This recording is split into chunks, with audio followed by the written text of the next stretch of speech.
بسم اللہ الرحمن الرحیم۔ دعا کی قبولیت کے اوقات۔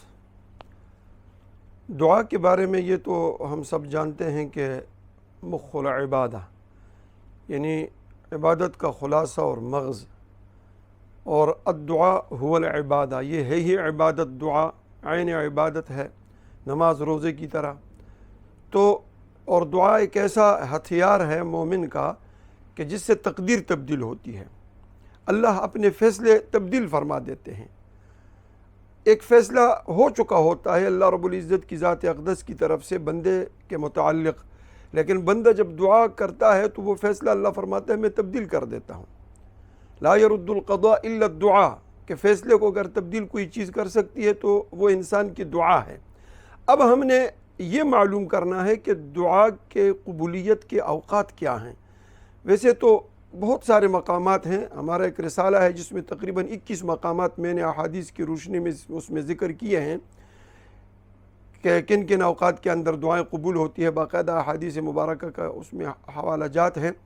لیکن اس وقت جو عمومی طور پہ روزمرہ ہمارے ساتھ جو اوقات ہمارے سامنے آتے ہیں، جس طرح مثال کے طور پہ حدیث مبارکہ ہے، ترمذی کی روایت ہے، حدیث حسن صحیح، امام ترمذی نے اس کو کہا ہے، انس بن مالک رضی اللہ عنہ اس کے راوی ہے، آپ صلی اللہ علیہ وسلم نے فرمایا الدعاء بین الاذان والاقامہ لا يرد، یعنی لا يرد الدعاء بین الاذان والاقامہ، اقامت اور اذان کے درمیان انسان جب دعا مانگتا ہے تو یہ دعا رد نہیں ہوتی۔ اب ظاہر بات ہے کہ اذان کے بعد تقریباً 15-20 منٹ ہوتے ہیں اقامت کے لیے، اس دوران وضو کر کے مسجد میں جا کے تحیۃ المسجد پڑھ کے اور پھر اس تحیۃ المسجد ہی کے اندر انسان جو ہے وہ دعائیں مانگے۔ ہم انشاءاللہ بیان کریں گے کہ سجدے کے اندر اور نماز میں دعاؤں کی اہمیت اور مقام کیا ہے، وہ انشاءاللہ آئندہ کلپ میں ہم بیان کریں گے۔ لیکن اس وقت پہلی چیز اور پہلے نمبر پہ یہ ایسا وقت ہے کہ ہر نمازی کے سامنے 5 وقت دن کے اندر یہ وقت حاضر ہوتا ہے کہ اس میں ہم دعا مانگ سکتے ہیں اور اللہ وحدہ لا شریک ذات سے اپنی حاجات کو منوا سکتے ہیں، اذان سے لے کر نماز تک اس دوران۔ دوسرے نمبر پہ مسلم کی روایت ہے، نبی کریم صلی اللہ علیہ وسلم نے فرمایا، ابو ہریرہ اس کے راوی ہیں رضی اللہ تعالی عنہ، کہ اقرب ما یکون العبد من ربہ فی السجدہ فی السجود فاکثروا الدعاء، یہاں پہ آپ صلی اللہ علیہ وسلم نے بھی یہی فرمایا کہ انسان اپنے رب سے قریب ترین جب ہوتا ہے وہ سجدے کی حالت میں ہوتا ہے۔ جب سجدے کی حالت میں ہوتا ہے تو کثرت سے اس کے اندر دعائیں مانگو۔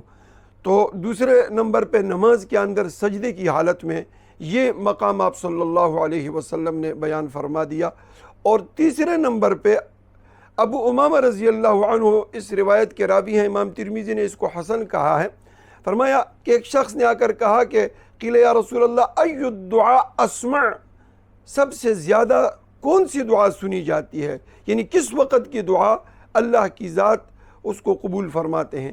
تو آپ نے ایسے موقع پہ جو وقت بیان فرمایا، آپ نے فرمایا کہ جوف اللیل الآخر، ایک یہ ٹائم بتایا کہ رات کے نصف کے بعد کا آخری پہر، یعنی رات کے آخری حصے میں نصف رات گزر جائے، اس کے بعد جو ہے آپ آخری ثلث کو سامنے رکھو کہ 3 حصے رات کے کر لو۔ مثلا اگر 12 گھنٹے کی رات ہے غروب سے لے کر صبح صادق تک، تو آپ پھر یوں کر لو کہ آخری جو 4 گھنٹے ہیں اس میں کسی بھی وقت آپ کھڑے ہوں گے تو اس حدیث کا مصداق وہی ٹائم ہوگا۔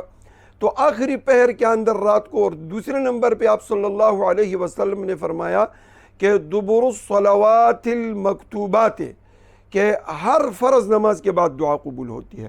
تو گویا آج ہم نے جو اوقات ہمارے سامنے آئے ہیں احادیث کی روشنی میں، پہلے نمبر پہ اذان کے بعد اور اقامت سے پہلے، دوسرے نمبر پہ سجدے کے اندر، اور تیسرے نمبر پہ جو وقت ہے وہ رات کا حصہ ہے۔ اور بعض روایت میں ہے کہ رات کی ایک ایسی گھڑی ہے کہ جس طرح جمعے کے متعلق آتا ہے، کوئی دعا انسان مانگے اللہ رد نہیں فرماتے۔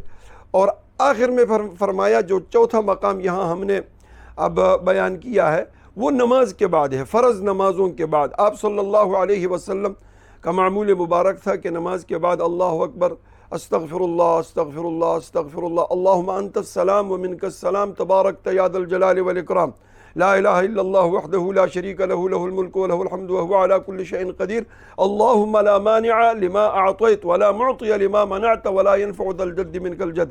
یہ دعائیں جو ہے وہ آپ صلی اللہ علیہ وسلم نماز کے بعد صحیح روایات کے اندر جو آتا ہے تو آپ صلی اللہ علیہ وسلم کا معمول تھا۔ یہ 4 اوقات ہمارے سامنے ہوئے، یہ قبولیت کے ہیں۔ ویسے بہت سارے مقامات اور ہیں جس کا تذکرہ ہم کسی اور اس پہ انشاءاللہ کلپ میں کریں گے، لیکن یہ 4 مقامات روزمرہ جو ہمارے سامنے پیش آتے ہیں۔ اللہم صل وسلم وبارک علی سیدنا محمد۔